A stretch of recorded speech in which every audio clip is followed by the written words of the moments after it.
Welcome to How to Sell More. Today, we are talking about why you are not alone. We are talking about advanced strategies, tips, and secrets that I picked up at an event I was at last week. And I'm also share a few more surprises with you. I'm Mark Drager. Let's get into it. So this is going to be a bit of a different episode. If you're listening for the first time, typically we are even more strategic, even more tactical than I'm about to be. But this message is just too important for me to put off. So if you follow me on social media, you have probably noticed that last week I attended an event called SparkTogether. And let me take a step back and explain to you how this all came to be. So I have been a fan of Rand Fishkin, one of the co-founders of Moz, the SEO tool and software company, and also the author of an amazing book, Lost and Founder, where he breaks down kind of all the BS and secrets that exist within VC-backed startups and the bi-coastal type of startup entrepreneurial VC-funded type world. He kind of breaks that all down, a lot of secrets there. But I've been a big fan of Rand's for quite some time. And so I had him on my podcast, my other podcast, The Mark Drager Show. I've had him on this podcast. And that's because last year, when his new company, SparkTogether, put on this event, I was completely blown away by it. And that's because they bring together extremely experienced, senior, and strategic people. They give them a platform for 20 or 30 minutes, just like most conferences do. But here's what's unique and here's what's different. They do not record any of the sessions. All of the attendees are kind of under like an NDA type approach. And so because nothing is recorded, because we all know that it kind of supposed to stay in the room. If you're there, you got it. And if you're not there, guess what? You've missed it. And on top of that, being a virtual event, there's a very, very active and interactive chat. Those three things brought together means that the speakers are really transparent. They are really vulnerable. They give you all the details. They dish all the dirt. They give you all the secrets. And frankly, I think if it was being recorded, they would probably, first of all, I know they would never share as openly as they do. But I think there would also maybe potentially be some blowback or some legal action or things like that because they name names. They told stories. They get real. And so last year when I was at the event, I was just almost marveling at how unique it really is. And I think if you host events, if you run events, if you host events, I think there's a lot we can learn. I have some tips that'll come up later that will actually highlight some of the things that I think we can learn from how Rand Fishkin, how SparkTogether, how Amanda, his VP of marketing, how they all run this event because it's really, really special. But when the opportunity came up for us to be a lead sponsor, I turned to my partners at Sales Loop at my agency and I was like, I think we should sponsor this. I think we need to be a part of it. And that's because I'm a user of SparkTogether. I'm a user of their software. We use it in our brand strategy process. And we're a fan. And we learn a lot by being around them. Why wouldn't we want to be a sponsor? And so I'll put that right out there right away. Yes, we are a sponsor of the event, but it's mainly because I believe in what they're doing and I just want to be a part of it in some way. And so what I'm about to share with you are the key lessons, the key takeaways, and the secrets. I've been careful to make sure that I'm not sharing anything that will get a speaker sued, or I'm not sharing anything that will get them in trouble. But coming out of the event, I had a whole list. I had pages of notes.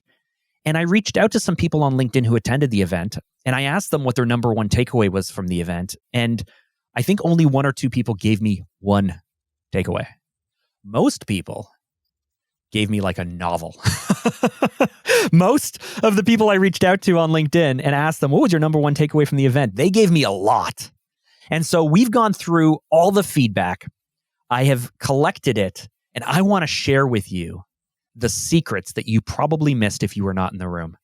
Not only brought forward by me, but also collected from a handful of attendees. And I will share with you these golden nuggets, these secrets and these takeaways, so that way you can implement them in your business too. Okay, so takeaway number one from the event. And I call this section, It's Hard. It's hard. I'm going to start off with James DeRoche, who's the founder of Lead Comet.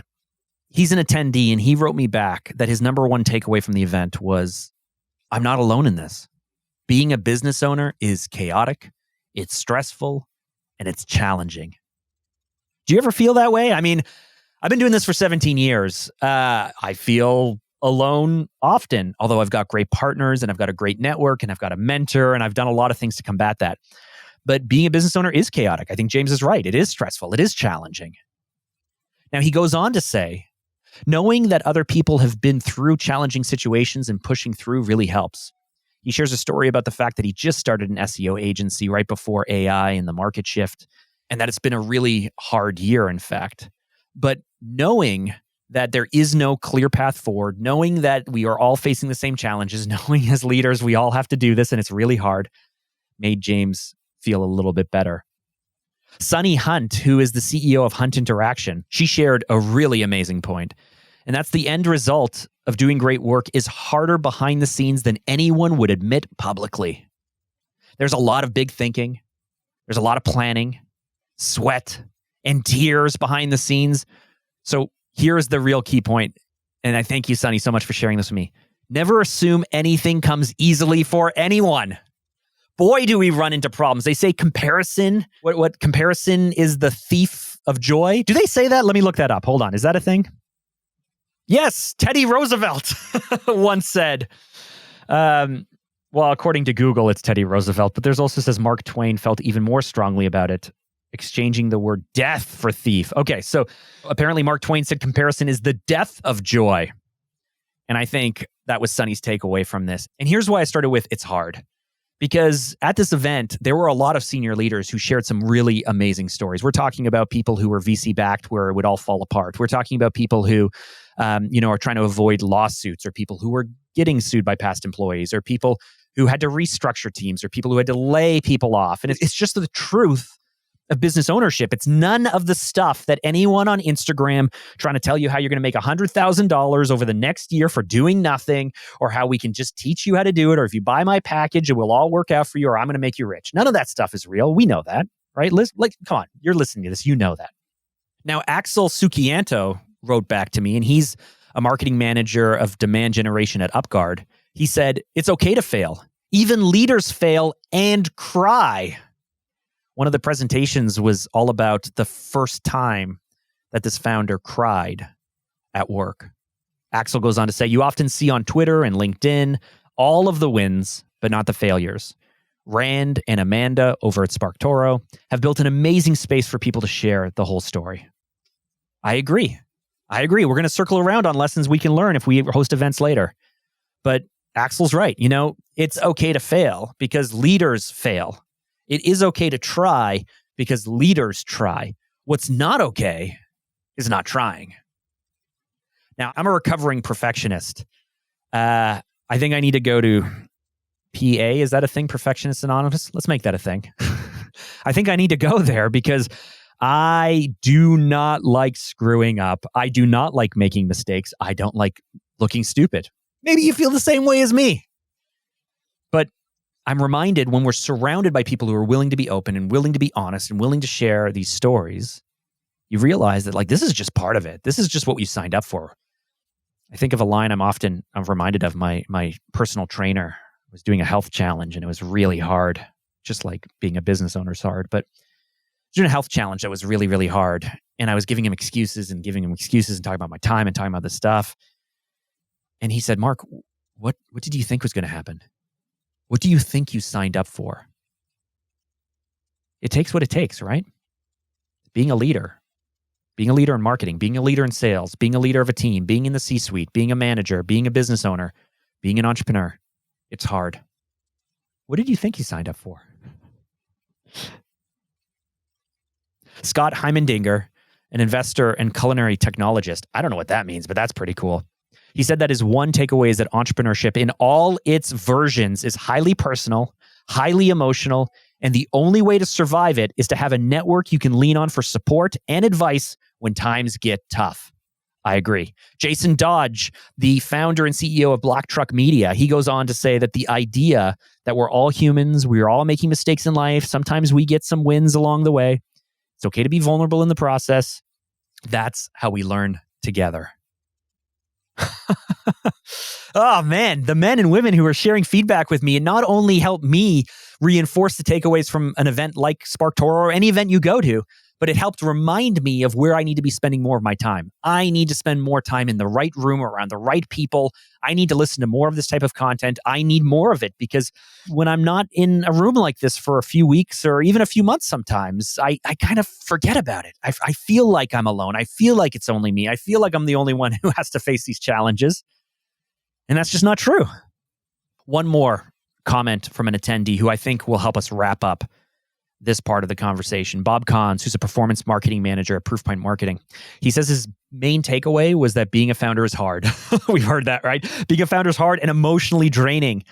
But he goes on with a really unique perspective. And he says you can actually extrapolate this founder's journey, this entrepreneur journey, to a marketing leader's journey as well. He says, as leaders, we're constantly pitching new ideas, many that may not be fully understood.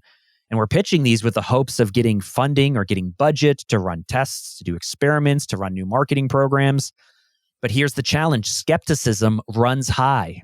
Our leaders, our C-suite, our clients, when you're in sales, when you're in marketing, when you're in client services, skepticism runs high. And even if your campaigns and even if your projects are successful, often there is this renewed or continued skepticism if for whatever reason, revenue numbers aren't growing to the expectations of the client, of the C-suite, of the leaders. And so he says marketing is more than a tangible end goal, which is why it's hard to be understood and why it's the easiest and often first department to get the blame. Having spent 17 years in marketing, having worked with hundreds of companies, thousands of projects, oh my goodness, do I resonate with that. The feeling of the first one to get the blame. Well, let's jump in now. Let's move past the fact that it's hard. Our pity party is over. Let's jump into some really cool strategic gold nuggets. So the first I want to focus on was a takeaway from the presentation given by Caitlin Burgoyne, who's the founder at Customer Camp. And she talked about mimic desire. Mimetic? Mimetic desire. I can't even say that. Now, while this is a hard phrase to say, it's a really important topic and a powerful topic and something I've been digging into and thinking about for the last few years, but I never had a way to articulate it. And Caitlin's presentation really brought it home for me. So this idea of mimetic desire, I think that's how you say it, mimetic desire, is a concept that has been created by this guy, René Girard, a French historian and literary critic and philosopher of social science. I'm not going to bore you with all those details. I'm going to give you the Cole's notes. Here is the basic gist of it. Often, we think we want what we want, not because we want it, but because we are told by others that they want it, and so we assume we want it. Or we're told by others that we should want it, so we assume we want it. And then we work, and we work, and we work, and then we start to get it, and we go, I don't want this. I don't like this. I hate this. I didn't realize it came with these side effects. I didn't realize it came at this cost. I don't want any of this stuff. And so we stop, and then we go ahead and we pick the next thing that we think we should do, or that might work, or that we should want, or we think we want because everyone else seems to want it too. And we go down that path. And then we get there and we realize, I don't want this, and I don't like this. And why did I think this was a good idea? And Caitlin really painted an amazing picture. Now, we're lucky enough that we're going to have Caitlin on the podcast in a future episode, so we'll be able to break some of this stuff down. But if you haven't looked into it, you really should. And so Beth Brodowski, who's the president of Iris Creative and the host of the Driving Participation podcast, I like that name, she was talking about the fact that this concept is something that has affected her, but she never really had a word for it. I've said for the last few years, I've been looking into this and thinking about it, and I never really had a word for it. With all of the thought leadership and all of the personal development work and all of the stuff I've worked through, I've never heard this term. And so if you feel like this is something that may have affected you, I would recommend maybe take a deep dive on mimic desire, MIMETIC, desire. Take a look at it and dig into it, because people were blown away by the presentation and the concept. Okay, let's hit you with another one of the gold nuggets. And this came from a presentation by Wes Cow, who is the co-founder of Maven. Now, Wes was talking about what her business coaches tells her. But do you know this term, AFOG? AFOG? I don't think I've heard this term before, but she was talking about the fact that when bad circumstances happen, it's really just an AFOG.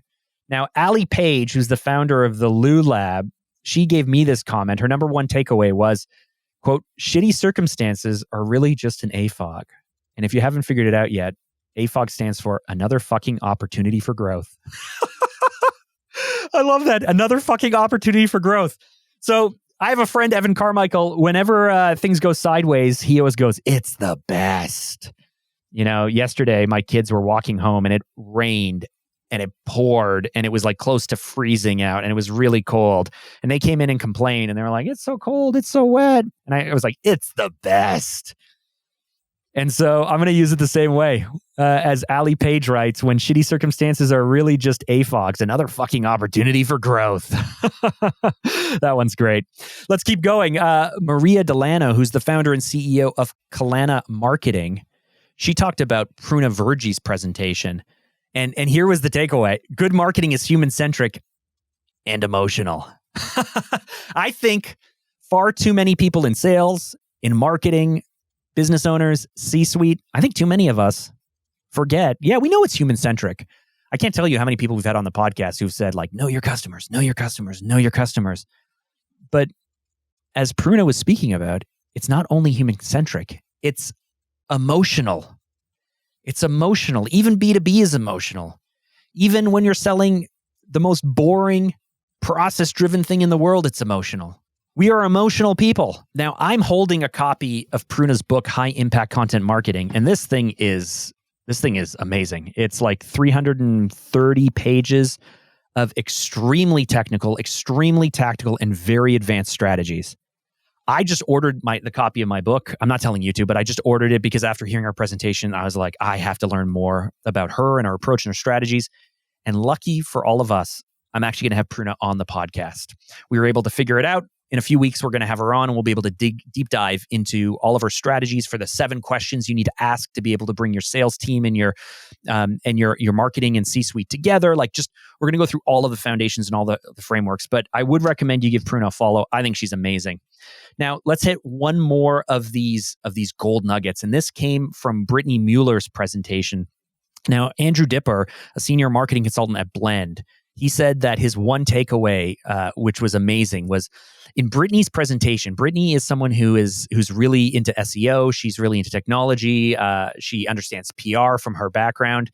She broke down this whole presentation and strategy on why Taylor Swift went to a football game with the Jets. So, of course, with Taylor Swift, you know, there's the boyfriend, the football player for the Chiefs. But why did she go to the Jets game? Well, Brittany did a whole breakdown on why the data or the evidence kind of shows that Taylor Swift most likely went to this Jets game because she's been caught up for the last year or two in this private jet controversy, like how much money she spends on private planes and private jets and how much she flies and the CO2 emissions and all of this stuff. And so whenever people would type in Taylor Swift and the word jet, when that would come up, someone in her organization was trying to figure out ways to push down this story. And if you put out enough stuff with like Taylor Swift attending a Jets game, then all the news would be about Taylor Swift Jets being the football game, not Taylor Swift Jets being the fact that her $40 million private jet is putting out all of this terrible emissions.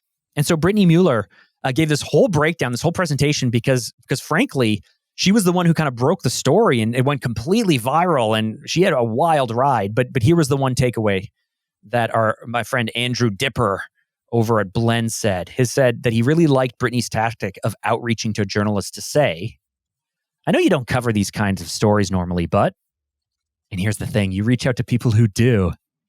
You reach out to people who you know cover these types of stories and you lead off by saying, I know you don't normally cover these types of stories, but here's something, because you want them to reply and correct you. You want them to say, well, actually, I do talk about technology. Well, actually, I do talk about manufacturing. Well, actually, I do cover the beat on this. Apparently, it's a great tactic. I haven't tried it, but Brittany says it works all the time. And one more from Andrew Dipper while we're at it. He talked about the fact that Wes Cow, who's the co-founder of Maven that I spoke about earlier, with the AFOG, here's one more tip from her. She talked about the fact that during the hiring process, the interviewing process as a leader, she really focuses on back channel references. Now, this is not something that I have thought about or even really heard about, and many people in the room hadn't. So if you're not familiar with a back channel reference, the idea is when you're interviewing any kind of position, often you go through the interviewing process with hopes and dreams about how everything can turn out and how it's going to be great. And you tend to hire people and then later find out it's not a good fit, or they can't live up to expectations, or they oversold themselves. But what happens? Of course, we're going to do our reference checks. Of course, they're going to give us references. Those are kind of inherently biased. Nobody's going to give you a bad reference. I think in many states, or at least kind of because of law, I think often if someone is really, really bad, I'm not sure you can give them a bad reference, because I think that that's slander in some way, even if it's your own experience. I don't know about that. I'm not a lawyer, but here's the thing. A back channel reference is the idea that you will reach out to each of the references they give you, but then you reach out to people in the applicant's network to ask them about it. So you wouldn't do this, of course, if they were still at a company or still at a role. You would never reach out to their manager and say, hey, they're applying for this job. I mean, that's a big no-no. But let's say that they've bounced around a bit, or they've been at a few organizations. Maybe you would go back an organization or two, and you would find the leader, and you'd reach out and you explain what you're doing, and you'd ask them this question: would you hire this person back? And if there's a, yeah, I mean, we'll see if there's a right, then that kind of tells you something. If they were like, in a heartbeat, oh man, I wish I could work with that person again, and here's why they're, then that tells you something. But and so the power of a back channel reference is the idea that you are finding a third party person who's hopefully neutral, who can give you their sense of what it's like to work with this person. And here's the other thing that Wes said, which was amazing. Don't wait until the end of the process to do this. Midway through the process, you should be doing back channel references. Now, I did go online. I did look around. There is some negativity around it, so it's up to you. Okay, so shifting gears a bit, I've got some really tactical things that I want to share with you now. That was all the like being a leader, being a founder. Here's all the stuff. Listen in. I want to get really tactical now. Okay, so Ali Page, once again, who's the founder of Lulab. Ali Page earlier mentioned something, but she was talking about Laval Chichester, who we've had on the podcast. You may remember a few episodes ago, we had Laval on, and we were talking about how to bring sales and marketing teams together. But he gave a presentation which, I don't know how to explain it. Like, it melted everyone's minds. Like, it was a little bit technical. I'm going to be honest with you, I didn't really get all of it, but I was watching the reaction from the chat, and I was watching Rand's face as Laval shared this strategy, and people went crazy.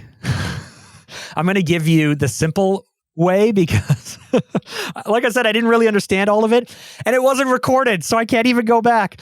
But here's the tactic. Okay, right? Listen and be careful here. If you can't find the true white space in your market, in your business, or for your product, if you can't find it, you can make it. You can make it. Here's what I mean. If you're able to find different interests and create overlaps of these interests, you can create your own white space.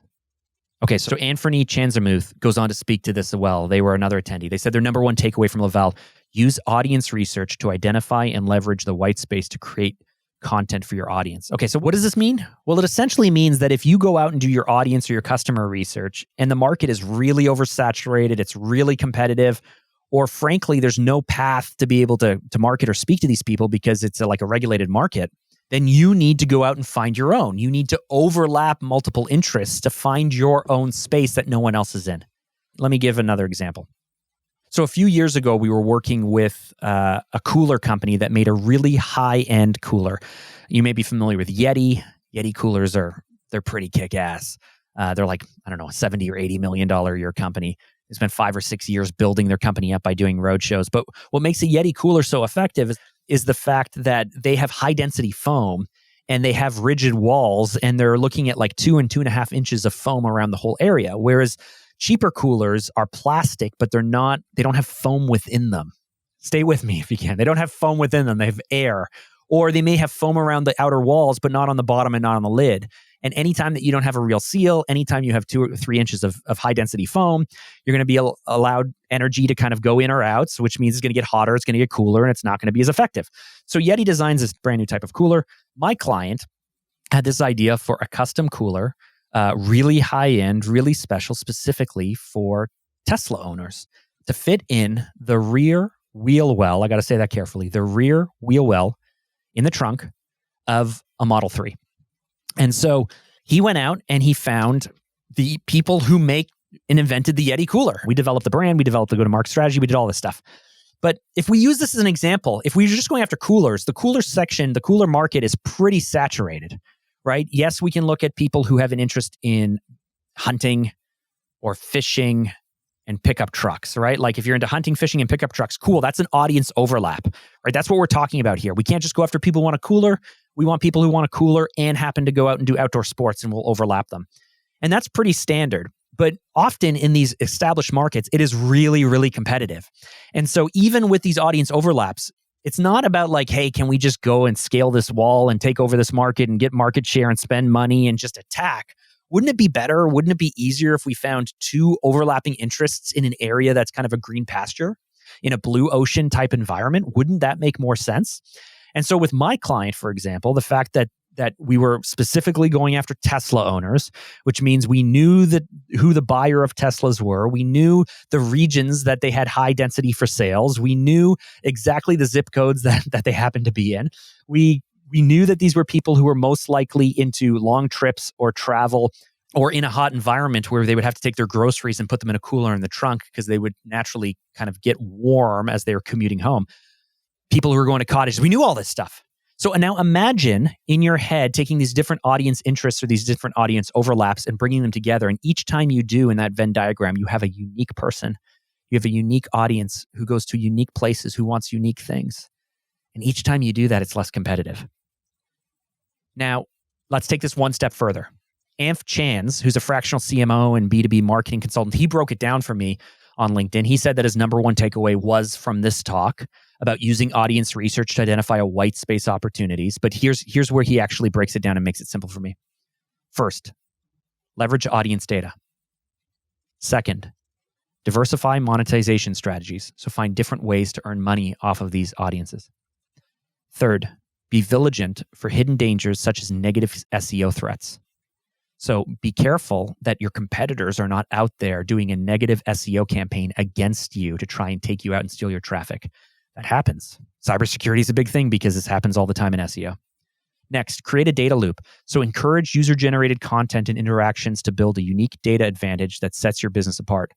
So what they're saying here is once you found this audience, once you found this niche, once you found these things, once you've started to do SEO in this area, once you're vigilant against other people attacking your traffic, create a way that encourages these engaged users to interact and give you back content. And then last, what we should always do in business, embrace resilience and stay adaptable to changing circumstances. And ends his note by saying, hope that's helpful. It is.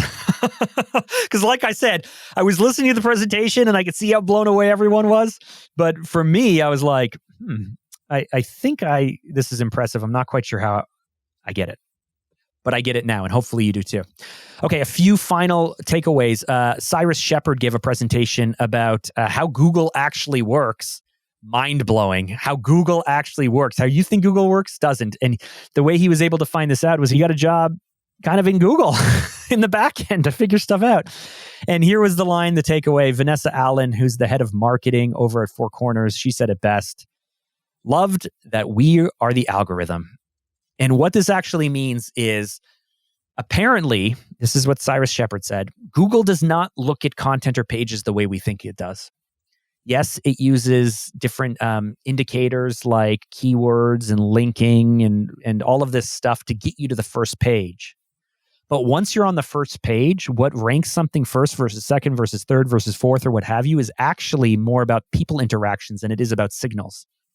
Or maybe signals is the wrong word. I don't know. I'm not an SEO guy. But here's what they're basically saying.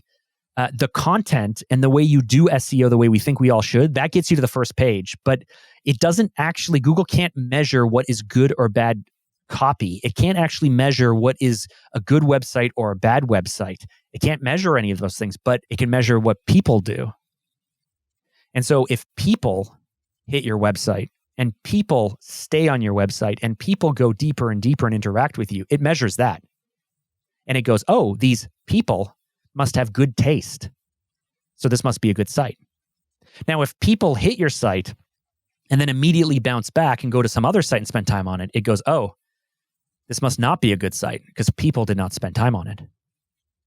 Now, let's say that people do a search term and they use a search term and they come and then they go, oh, there's nothing I like. And then they do a second search term and then they do a third search term and they do a fourth search term. It goes, oh, I guess that stuff we were showing people for the first search term must not be very good because no one clicked on it. Let's say that you do a search term and then you go to the first, second, third thing and you're like, this is right. And you go back and then you do another search with a slightly different term that's more specific. Google goes, oh, I guess that search term was not very good and that content was not very good. Did the second search term get you closer to what you wanted? Do you get where I'm going with this? This was the breakthrough that Cyrus Shepard said, that this is not necessarily about all the technical things we are, but this is actually about people, that people are the algorithm. This is amazing because what it means is, yes, you should focus on all the technical stuff. We should all focus on the technical things. But more than that, this stresses that we need an amazing brand, an amazing look, an amazing feel. We need the right copy. We need the right words, the right tone. We need to spoon feed everything to people and create an engaging and an amazing platform that people can just dig deep into and spend time on and get exactly what they need, when they need it, how they want it. If we do that, we can win in the algorithm because it's people at the end of the day. Now, I know this is a longer episode. If you're still with me, I thank you so much. I have a few final takeaways. I was saying that, you know what? The way that Rand and Amanda over at SparkTogether run this event is unlike anything I've ever been a part of. And I've been a part of many, many mastermind groups, and they're amazing groups. But this is a different event. And so if you run your own event, here are a few key takeaways, specifically around how they run this event. So Emily Kerrigan, who is a fractional CMO, wrote, because of the strong community and the whole Rand Amanda vibe, it feels like chatting with friends, which is super hard to manufacture if not genuine. I agree.